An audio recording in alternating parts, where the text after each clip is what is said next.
अपने नाम की रीमिक्स बनाने के लिए संपर्क करें अमित आवारा, शैलेश गब्बर, मेन रोड ढोर बांकी।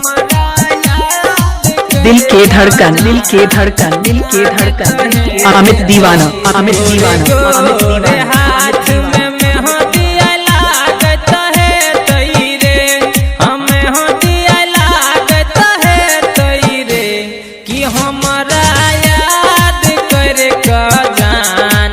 हमर परान की अंगना में अचान तहे। हेलो कौन?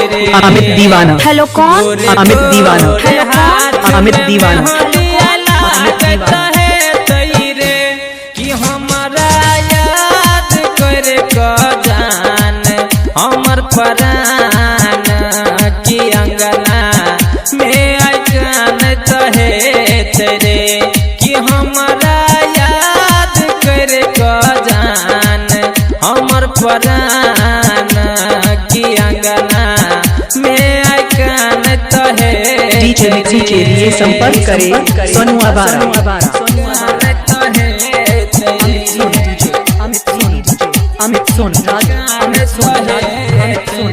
दुल्हन बनत कराई मंगिया भरे तैरे। हाँ कराई मंगिया भरे तैरे। कि हमारा याद कर जान हमर परान की अंगना में अचान तहे तेरे। कि हमारा याद कर जान हमर परान की अंगना में अचान तहे तेरे। दिल के धड़कन अमित दीवाना।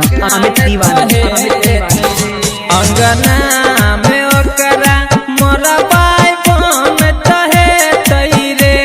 हमारा बाई सज तहे तैरे। कि हमारा याद कर जान हमर परान की अंगना में उकान तहे तेरे। क्या नाम है आपका? अमित आवारा, शैलेश गब्बर, मेन रोड ढोर बांकी। कि हमारा याद कर जान हमर परान की अंगना में अचान तहे तेरे। कि हमारा याद कर जान हमर परान की अंगना में अचान तहे तेरे। हेलो कौन?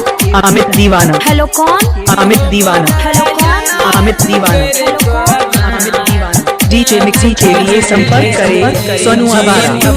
सिकीन विशेषर रोत है तैरे। कि दुख बड़ी सहत है तैरे। कि हमारा याद कर जान हमर परान की अंगना में अचान तहे तेरे। कि हम दिल के धड़कन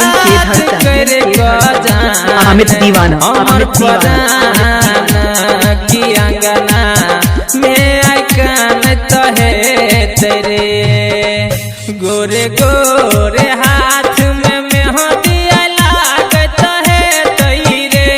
हम मेहंदिया लागत है तैरे। कि हमारा याद कर जान हमर परान की अंगना में अचान तहे तेरे। कि हमारा अपने नाम की रीमिक्स बनाने के लिए संपर्क करें अमित आवारा, शैलेश गब्बर, मेन रोड ढोर बांकी। डीजे मिक्सी के लिए संपर्क करें सोनू आवारा।